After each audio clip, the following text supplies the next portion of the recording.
Hello Mzansi, welcome to Mgosa Mzansi. If today is your first time visiting this channel, please do the right thing and click the subscribe button, and also don't forget to smash the like button. Nomcebo Zegode is trending after kube khona video yakhe le post itolo whereby she was saying ukuthi people are making fun of her, bantu bahlala bamhleka bambita amagama, calling her a greedy woman.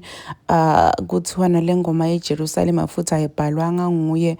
Uthi le nto leyo iyamphula moya, iyamlimata kakhulu, and uyasho nje ukuthi it broke her.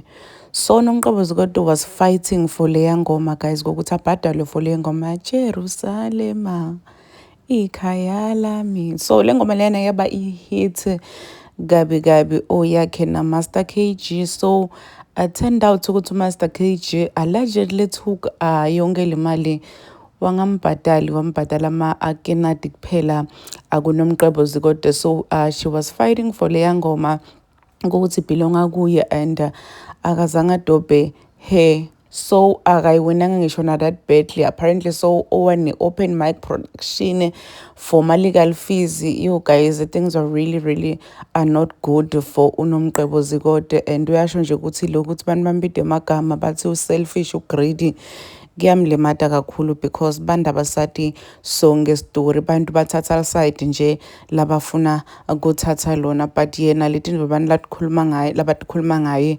atimphathi kahle and tiyamlimata emoyeni. Guys, we know ukuthi le ngoma yaba i-hit njani, siyayikhumbula yaba i-hit mave onke. Ngiyakhumbula abakhuluma ngokuthi ngisho abayaphi le ngoma yonke indzawo bayati, bafike bantu bayicule. Please do comment what you think below down in the comment section. I will see you on the next one. I am signing out. Goodbye.